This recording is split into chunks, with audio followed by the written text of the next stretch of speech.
ناظرین، فن حدیث کے آئمہ ستہ میں امام ابن ماجہ رحمۃ اللہ تعالیٰ کا نام سب سے اخیر میں آتا ہے۔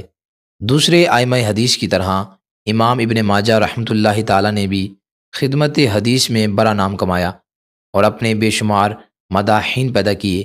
امام ابو القاسم رافعی رحمۃ اللہ تعالیٰ تاریخ قزوین میں لکھتے ہیں کہ امام ابن ماجہ رحمۃ اللہ تعالیٰ آئمہ مسلمین کے ایک عظیم امام، سکہ شخصیت کے مالک اور اہل علم میں بے حد مقبول تھے۔ محدث خلیلی رحمۃ اللہ تعالیٰ کہتے ہیں وہ تفسیر، حدیث اور تاریخ کے بہت بڑے عالم تھے۔ خصوصاً علم حدیث میں تو وہ بہت بڑے ماہر اور حافظ گردانے جاتے تھے اور ان کے اقوال لوگوں کے لیے سند کا درجہ رکھتے تھے۔ امام ابن ماجہ رحمۃ اللہ تعالیٰ کا پورا نام حافظ ابو عبداللہ ہے اور کنیت محمد ہے۔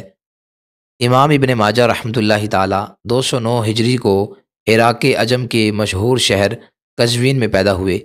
عام دستور کے مطابق ابتدائی تعلیم کی تکمیل کے بعد علم حدیث کی طرف رجوع کیا۔ وطن اور بیرون وطن ہر جگہ روایت حدیث کو تلاش کیا اور دور دراز علاقوں میں جا کر علم حدیث حاصل کیا۔ اس سلسلہ میں انہوں نے خراسان، عراق، حجاز، مصر اور شام کے متعدد شہروں کا سفر کیا، جن میں مکہ معظمہ، مدینہ طیبہ، کوفہ، بصرہ، بغداد اور تہران کے نام قابل ذکر ہیں۔ امام ابن ماجہ رحمۃ اللہ تعالیٰ کے اساتذہ اور شیوخ کے اوطان پر نظر ڈالنے سے پتہ چلتا ہے کہ انہوں نے ان اساتذہ سے حصول علم کی خاطر اور شہروں کا بھی سفر کیا ہوگا، جن میں اصفہان، ایلا، بلخ، بیت المقدس، حران، دمشق، فلسطین، اسکلان، نیشا پور کا نام خاص طور پر لیا جاتا ہے۔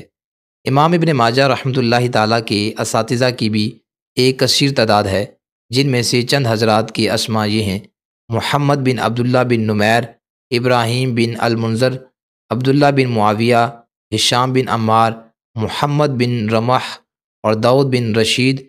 ان کے علاوہ ابو بکر بن ابی شیبہ، نصر بن علی، ابو مروان، محمد بن عثمان، محمد بن یحییٰ نیشاپوری، احمد بن ثابت، محمد بن بشار، علی بن منظر، محمد بن عباد بن آدم، عباس بن عبد العظیم، عثمان بن ابی شیبہ، عبداللہ بن احمد بن بشیر، اسماعیل بن بشیر بن منصور اور یحییٰ بن حکیم بھی امام ابن ماجہ رحمۃ اللہ تعالیٰ کے مشہور اساتذہ میں شامل ہیں۔ امام ابن ماجہ رحمۃ اللہ تعالیٰ سے فیض حاصل کرنے والے اور ان سے احادیث کی روایت کرنے والے حضرات کی بھی ایک طویل فہرست ہے۔ چند حضرات کی اسماء یہ ہیں: علی بن سعید بن عبداللہ الفلانی، ابراہیم بن دینار، احمد بن ابراہیم القزوینی، ابو اطیب احمد الشیرانی، اسحاق بن محمد القزوینی، جعفر بن ادریس، حسین بن علی، سلیمان بن یزید القزوینی، محمد بن عیسیٰ، حافظ ابو الحسن علی بن ابراہیم القزوینی، ابو عمر احمد بن محمد حکیم المدنی السبحانی رحمۃ اللہ تعالیٰ شامل ہیں۔ 64 سال کی زندگی گزار کر 22 رمضان 273 ہجری پیر کے دن ابن ماجہ رحمۃ اللہ تعالیٰ کا انتقال ہو گیا اور منگل کے دن آپ رحمۃ اللہ تعالیٰ کو مدفن کیا گیا۔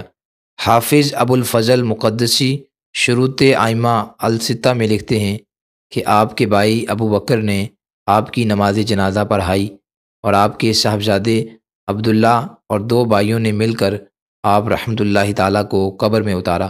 اللہ رب العزت آپ رحمۃ اللہ تعالیٰ کی قبر انور پر کروڑوں رحمتوں کا نزول فرمائے۔